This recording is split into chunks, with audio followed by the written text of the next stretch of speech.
Una vez morí, resucité, una vez caí y me levanté. Y soy feliz porque podré siempre decir, voy a vivir y desde aquí siempre lo haré a mi manera. Imagina un detector de humos que no distingue entre una cerilla encendida a 3 kilómetros de distancia y un incendio real en tu cocina. Tú eres ese dispositivo. Eres la embajada de ti mismo instalada en un territorio hostil, el mundo exterior. Y aquí tienes dos opciones. Esperar a que te tiren la puerta abajo, eso es el miedo, una reacción honesta ante un peligro real, o declarar la guerra porque has visto un tipo sospechoso con ropa oscura. Eso es la ansiedad. La ansiedad no es una emoción pura o primaria, es una actitud emocional cognitiva. Es un sistema de procesamiento de información que vive en el futuro, una proacción que intenta ahorrarnos el golpe antes de que el puño se cierre. El problema es que como carece de recursos propios, ya que no es una emoción primaria, se comporta como ese vecino gorrón que te pide sal, pero a escala neurobiológica. Le roba los elementos emocionales al miedo y el sistema de activación al estrés. En este episodio vamos a ver por qué la ansiedad es en realidad un proceso adaptativo imprescindible para no acabar debajo de un camión. Vamos a ver cómo sesga nuestra atención, cómo manipula nuestra memoria y por qué para los que tenemos el cerebro configurado en modo cebra, este ángel guardián a menudo se convierte en un ángel caído que nos complica un poquito la existencia. Hablaremos de la hipervigilancia, de por qué el café te sienta como una patada en el hipotálamo y de la diferencia entre estar ansioso por un examen y ser un ansioso de manual. Todo esto, por supuesto, mientras intentamos que no nos dé un ataque de pánico repasando el temario de la UNED. Bienvenidos a Diario de una Cebra. Soy el fundador de este rincón para mentes intensas, padre de hijos con altas capacidades y básicamente un tipo intentando descifrar el manual de instrucciones de su propio cerebro sin morir en el intento. Este espacio, ya sabéis, tiene una doble misión, tan ambiciosa como ridícula. Por un lado, quiero que tú, estudiante de Psicología de la UNED, puedas repasar esos tochos de la asignatura de Psicología de la Emoción sin que se te derrita el córtex prefrontal. Aquí quitamos la grasa académica y nos quedamos con el hueso. Por otro lado, hablo para los neurodivergentes de 40 a 99 años, que siguen preguntándose por qué su sistema de alerta siempre está al 110%. Aquí no hay positivismo tóxico, no te voy a decir que la ansiedad es un regalo del universo. La ansiedad es un mecanismo de supervivencia rudo, antiguo y a veces muy mal calibrado. Vamos a estudiar el cableado para aprender a manejar nuestra máquina. Hace unos días mi hijo pequeño decidió que no podía irse a dormir porque podría haber un terremoto. Vivimos en una zona con menos actividad sísmica que una biblioteca en agosto, pero su cerebro ya estaba reclutando recursos del miedo para una situación anticipada. Ahí estaba, la ansiedad proactiva en estado puro. Esa capacidad de anticipación es lo que nos sacó de las cuevas, pero también es lo que nos mantiene despiertos a las 3 de la mañana repasando una conversación de hace 7 años. La transición de la reacción a la proacción es el gran salto evolutivo que nos convirtió en estrategas, pero también en seres permanentemente preocupados. La ansiedad es algo así como tener instalado una BIOS de última generación en un hardware que todavía cree que le va a morder un tigre dientes de sable. Si vas al médico para que no te duela algo que todavía no te duele, es ansiedad. Si no robas un banco porque te da pánico el rechazo social o el castigo, es la ansiedad. Básicamente, si no somos unos psicópatas, es porque nuestra ansiedad funciona como un freno de mano preventivo, aunque a veces se ponga en tercera marcha cuando vamos al súper. Conectemos todo esto con la disección clínica. Vamos a abrir nuestro particular cadáver del capítulo 7 de Psicología de la Emoción para ver qué hay dentro de la ansiedad, ese monstruo que nos paraliza. Venimos de ver cómo la cebra que llevamos dentro se pone a galopar antes ni siquiera de ver el polvo del depredador.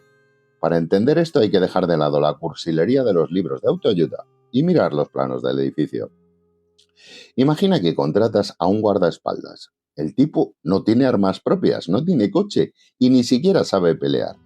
Lo que hace es usar tu coche, tu pistola y cuando ve a alguien con mala cara te grita que te agaches.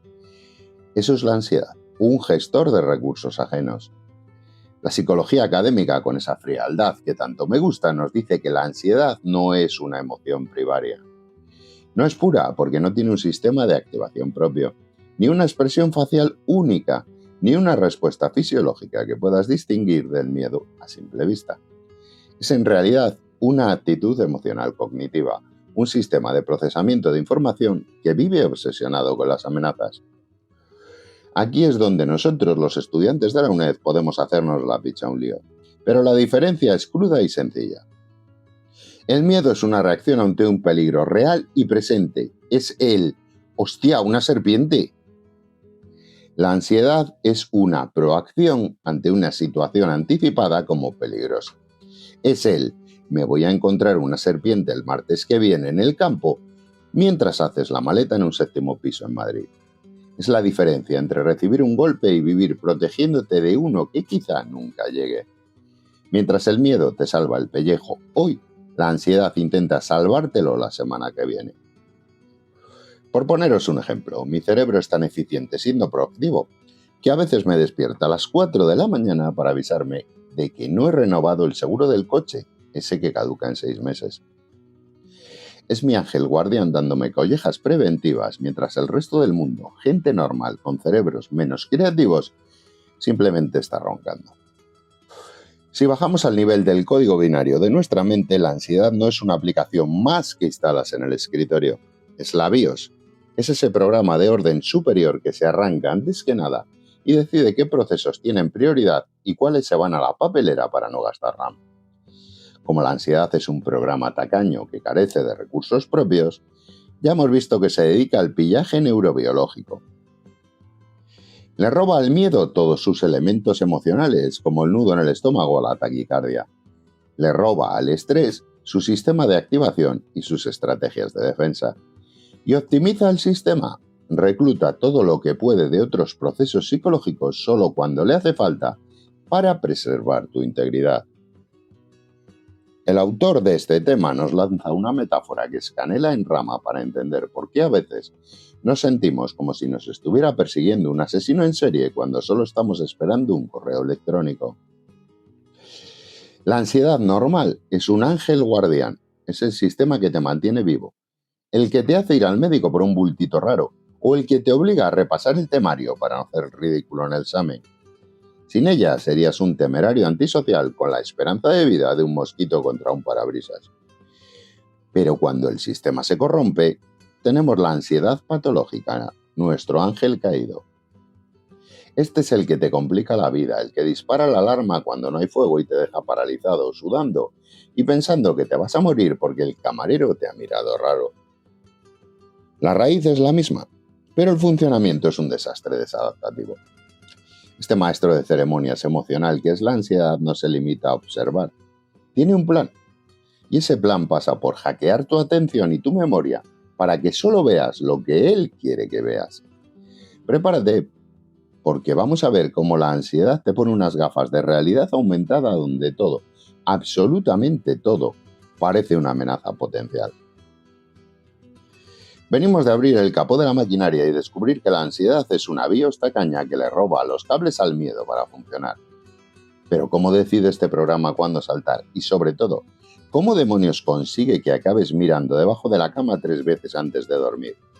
Vamos a diseccionar los engranajes de la expectativa y el hackeo cognitivo. Si el miedo es un puñetazo en la cara, la ansiedad es el análisis exhaustivo de la trayectoria del brazo del tipo que tienes enfrente, aun cuando solo se esté rascando la nariz. Los desencadenantes de la ansiedad no son situaciones que te dañen directamente, sino reacciones aprendidas ante la amenaza anticipada.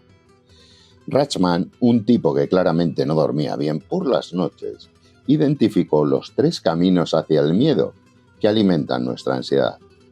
Por un lado, el condicionamiento clásico. Te muerde un perro y ahora cualquier cosa que ladre te dispara la adrenalina. Es ese ostión que sufriste en carne propia. Por otro, el aprendizaje observacional. Ves a tu vecino salir volando por los aires porque tocó un cable pelado. Tu cerebro toma nota. Cables igual a muerte. Y por último, La transmisión de información, el cuento de terror de toda la puñetera vida. Te dicen que en la universidad los exámenes te bloquean y tú llegas al aula con el sistema de alerta al 110% sin haber visto un folio en tu vida. Lo fascinante es que no nos volvemos locos por cualquier cosa. Arrindell y su equipo de optimistas antropológicos agruparon lo que nos quita el sueño en 4 bloques temáticos, que parecen el índice de una novela de Stephen King. Primero tenemos la evaluación social, el pánico a que piensen que eres un inútil, a la crítica o al rechazo. Segundo, el daño físico y la muerte, enfermedades, sangre, médicos y ese bultito, que seguro que es un tumor. Tercero, los animales, desde serpientes hasta ese bicho inofensivo que te hace saltar sobre la mesa. Y cuarto, la agorafobia, espacios abiertos, multitudes o sitios de donde no puedes escapar rápido. Un clásico de la ansiedad es el falso positivo de la cafeína. Te metes 3 expresos para aguantar la jornada. Tu corazón empieza a martillar y tu cerebro, que es un analista paranoico, no dice «es el café», dice «estamos teniendo un infarto». Interpretamos la química como una amenaza existencial porque somos incapaces de aceptar que solo somos un saco de carne con demasiada cafeína. Una vez que la ansiedad ha tomado el mando, no se limita a mirar. Reestructura tu realidad. Tu cerebro instala un filtro de Instagram, pero en lugar de ponerte la piel tersa, hace que todo parezca un arma blanca. Esto se hace a través de 3 sesgos. El primero, el sesgo de atención. Tu atención deja de ser la tuya. Se convierte en un radar de baja conciencia que rastrea estímulos indicadores de peligro. Primero entras en una fase de hipervigilancia donde todo te distrae porque todo es potencialmente peligroso. Luego, cuando detectas algo sospechoso, se produce una focalización drástica. El resto del mundo desaparece y solo existe la amenaza. El segundo sesgo es el de memoria. Peter Lang propuso que nuestra memoria emocional es una red de nodos interconectados. Cada nodo contiene información sobre el estímulo, la respuesta y el significado. A serpiente, el corazón a 1000, voy a morir. La ansiedad activa esos nodos masivamente. No necesitas ver el peligro completo. Con una pequeña señal, toda la red se ilumina y te inunda de recuerdos de terror pasados. Y tercer y último sesgo, el de interpretación. Si algo es ambiguo, la ansiedad va a decidir que es malo. Aquí aparece la preocupación, esa cadena de pensamientos e imágenes incontrolables infusionadas con su ración de afecto negativo. No es una reflexión, es una tentativa desesperada de solucionar un problema incierto, que solo sirve para cerrar el ciclo del miedo y mantenerte en alerta roja. Por si no te habías dado cuenta, todo este despliegue de seguridad no te sale gratis. La teoría del procesamiento eficaz de Einstein y Gutiérrez Calvo nos dice que la ansiedad es un parásito de recursos cognitivos. Es un sistema que funciona bajo 2 leyes implacables. La primera es la ley de la priorización. El cerebro decide que procesar la amenaza es más importante que cualquier otra cosa. Si estás en un examen y te preocupas por suspender, esa preocupación consume la memoria operativa que necesitas para resolver las preguntas. Y la segunda es la ley de la compensación. Como el sistema está saturado de pensamientos aversivos, tienes que reclutar recursos auxiliares para no colapsar. El resultado es que puedes rendir bien, sí, pero a un coste energético y mental devastador.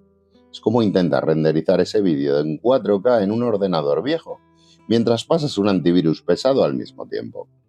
El ventilador hace un ruido de avión y el procesador está a punto de arder.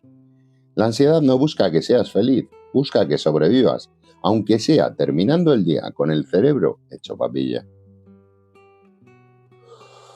Debemos tener claro que este sistema simplemente ha evolucionado para protegernos del daño. El problema es que el ángel guardián no sabe distinguir entre un tigre y un correo de tu jefe con el asunto. Tenemos que hablar. Dejamos el sistema activado y el cuerpo empieza a pagar las consecuencias físicas, algo que veremos a continuación al analizar la activación biológica y el pavor subjetivo. Si el hackeo cognitivo era la propaganda de guerra que nos metía el miedo en el cuerpo, la activación es la bota golpeando el asfalto. Tu mente ya ha decidido que el mundo es una trampa. Ahora le toca a tu biología demostrar que es un verdugo incansable. La ansiedad es un parásito de larga duración. A diferencia del miedo, que es un estallido que te salva y luego te deja en paz, la ansiedad tiene menor intensidad, pero una duración temporal mucho mayor. Se toma su tiempo para volver a la normalidad y se habitúa con la lentitud de un trámite burocrático. La experiencia estrella es la angustia, ese nudo en la garganta, esa tensión e inseguridad que te hace sentir que algo se va a romper.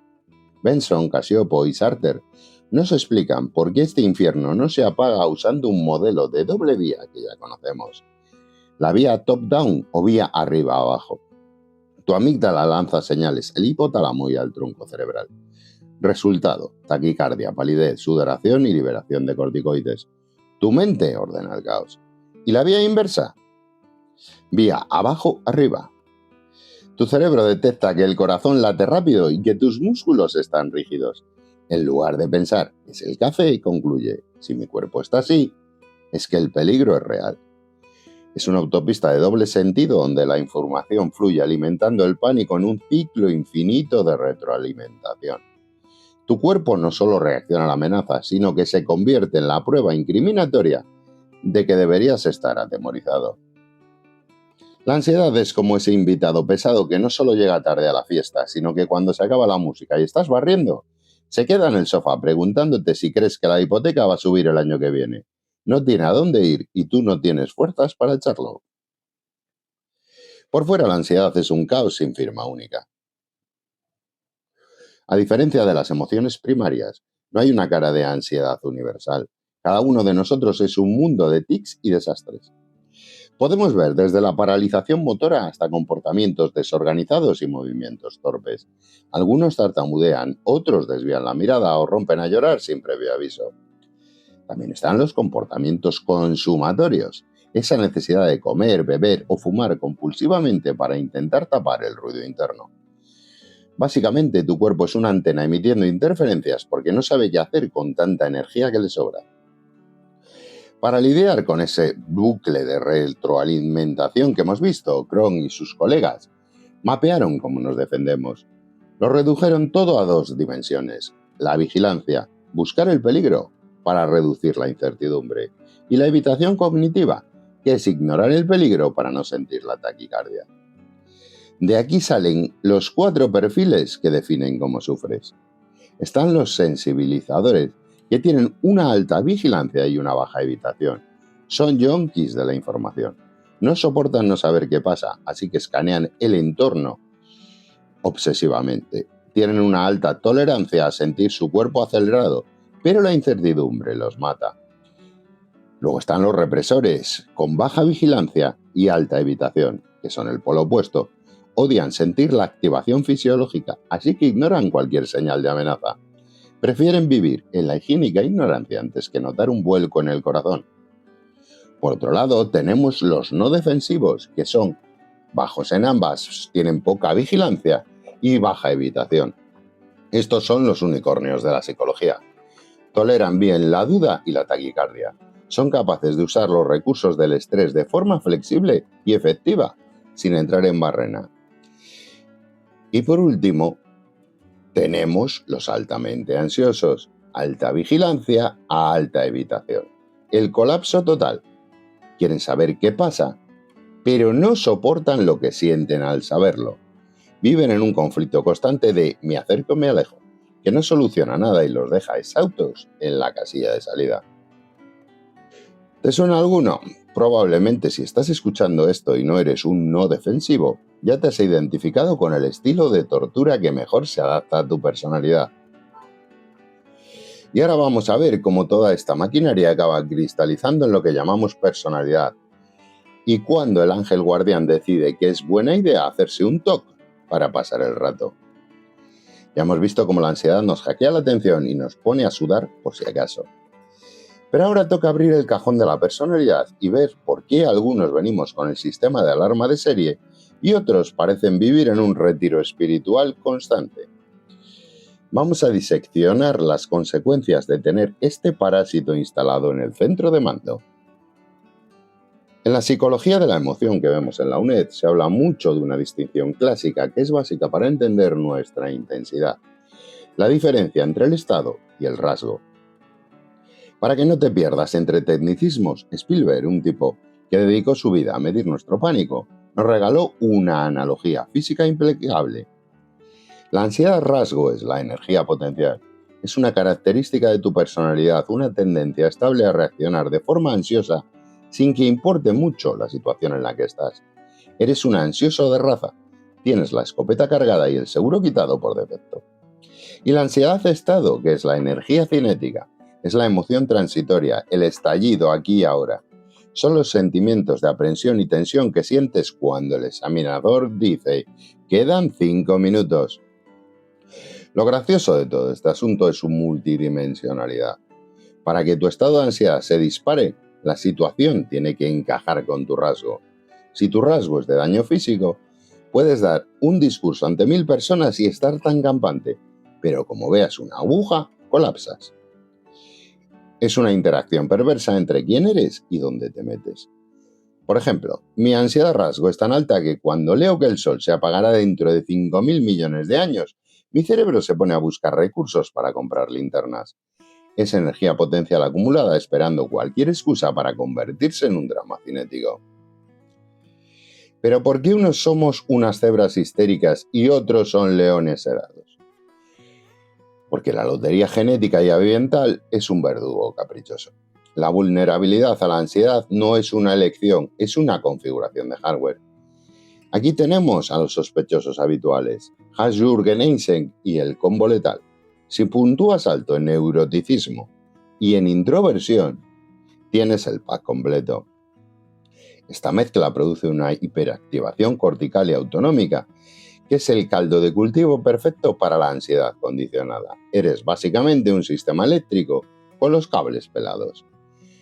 Jerome Kagan y el temperamento inhibido. Hay niños que nacen con el freno puesto. Tienen un sistema nervioso que reacciona con pánico ante cualquier novedad.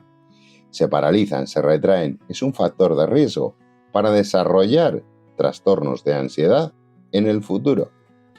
Y Aaron Beck y sus esquemas mentales. Esto es pura programación. Tu cerebro crea cuerpos de conocimiento que actúan como filtros.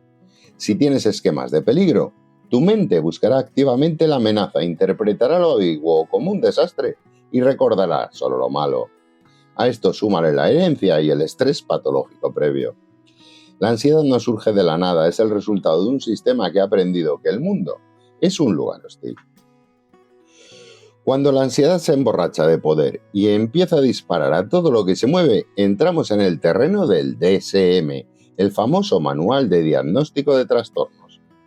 Aquí la ansiedad ya no te ayuda, te incapacita.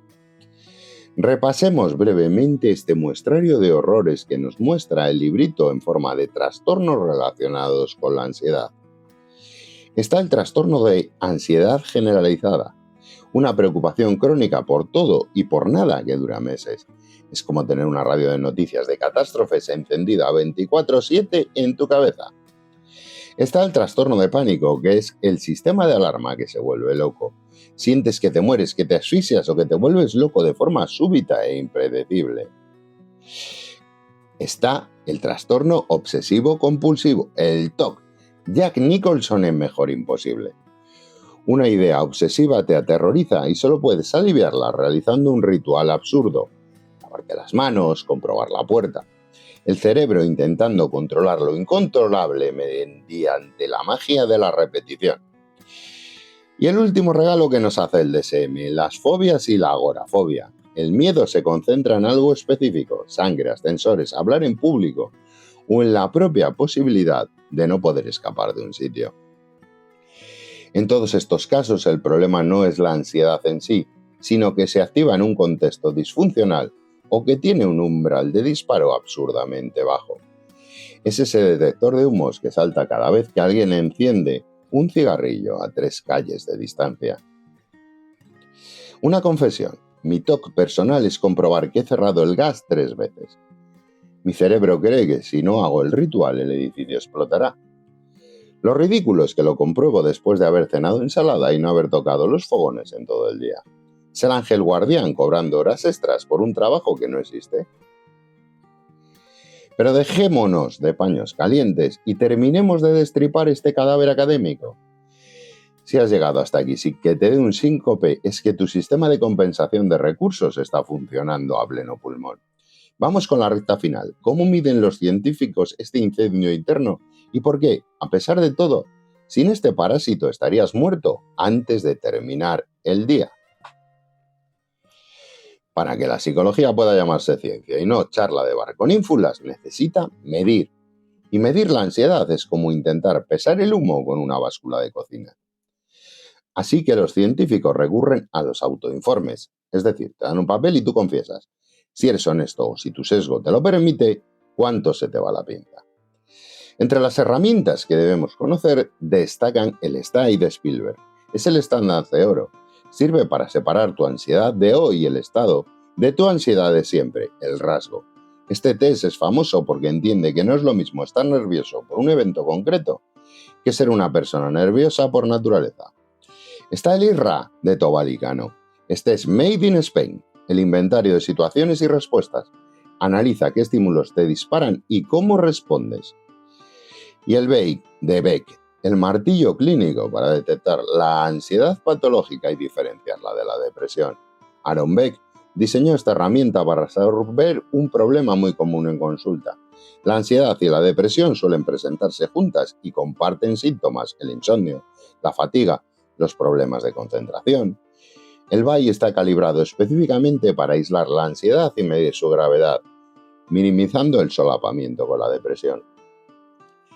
Pero como el cerebro es un mentiroso compulsivo y a menudo no somos conscientes de nuestra propia activación, los investigadores también tienen que usar registros fisiológicos. Aquí no hay escapatoria, te conectan a monitores para medir la conductancia de la piel, cuánto sudas, tu frecuencia cardíaca, la tensión de tus músculos o incluso la dilatación de tus pupilas. Un autoinforme de ansiedad es como preguntarle a un pirómano si le gustan las cerillas mientras tiene una caja en la mano. Su mente dirá estoy bien, pero su piel estará gritando ¡fuego! Con una conductancia que podría iluminar un estadio de fútbol. Para poder medirla y que el experimento funcione, tienen que provocarte la ansiedad en directo. No vale con que les cuentes tu vida, quieren verte sufrir bajo control. Peter Lang, ese tipo con una imaginación que ríete tú de Hitchcock, ideó sistemas para encender tu sistema de alerta en el laboratorio. Ideó el IAPS, que son bases de datos de imágenes impactantes, el IADS, sistemas de sonidos afectivos que te ponen los pelos de punta, e imágenes que sirven de guión, te leen una situación y tu mente fabrica el terror ella solita, activando esos nodos de memoria de los que hablamos antes.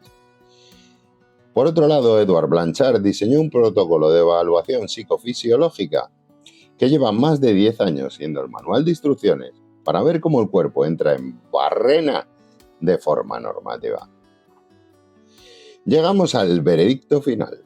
El libro nos regala la metáfora definitiva. La ansiedad no es una aplicación de escritorio que abres cuando a ti te apetece.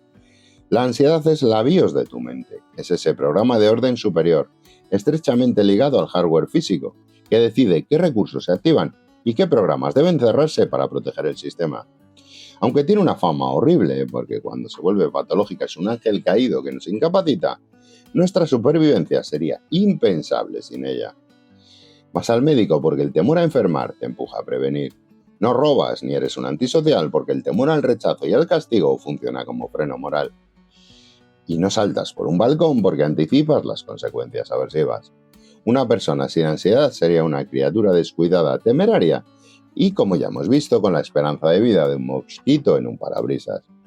Incluso tus decisiones más racionales están dirigidas, en el fondo, por preocupaciones y temores que intentas evitar. Se acabó la teoría del libro para aprobar el examen de la UNED. Ahora toca abrir la piel y ver cómo este sistema de procesamiento supraordinal nos atraviesa a los que tenemos un cerebro que no conoce el botón de pausa. Si la ansiedad es la BIOS de un ordenador, la de una persona con altas capacidades ha sido overclockeada por un ingeniero sádico. Nuestra proacción resulta que no es una simple ventaja evolutiva, es una simulación constante, no choca de todos los incendios posibles. Mientras una persona promedio se preocupa por si llegará tarde, nuestra mente ya ha calculado la ruta alternativa, el impacto en la reputación profesional y cómo explicarle el retraso a un jefe que todavía no existe.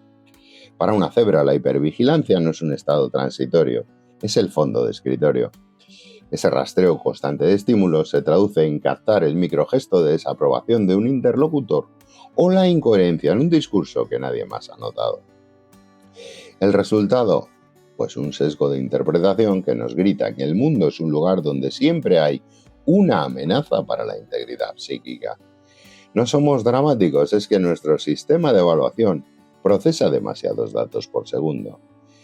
Y aquí viene lo divertido con la teoría del procesamiento eficaz. Como nuestra memoria operativa está inundada de preocupaciones, esa cadena incontrolable de pensamientos negativos, vivimos en un estado de compensación perpetua. Gastamos una energía mental obscena en utilizar recursos auxiliares para parecer normales, para que no se note que mientras te pido un café, mi cerebro está repasando las consecuencias existenciales de una guerra en el otro lado del globo. El agotamiento de una persona con altas capacidades no viene del trabajo, viene de mantener a raya a ese ángel guardián que se ha vuelto paranoico. ¿A que te suena el conflicto de aproximación-evitación? Es el pan nuestro de cada día. Queremos saber, pero nos duele sentir. Somos el estilo de afrontamiento altamente ansioso por diseño de fábrica.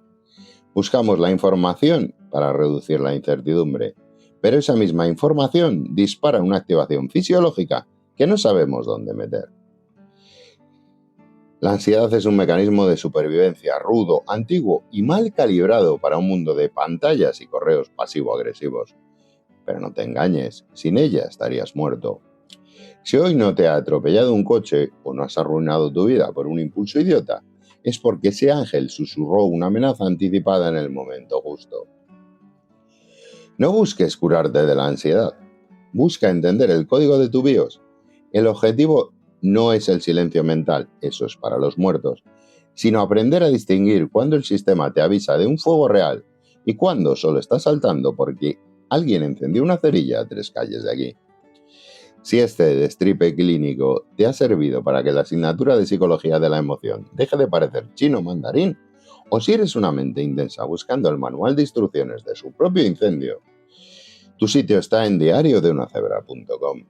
Allí no vendo humo ni te digo que todo saldrá bien. Analizo la herida, disecciono el dato físico y aprendo a galopar sin que el corazón estalle en el intento. Soy el fundador de Diario de una Cebra. Deja de pelearte con tu ángel guardián y empieza a cobrarle el alquiler por vivir en tu cabeza. Nos vemos en la siguiente disección. Muchísimas gracias por tu compañía. Una vez morí,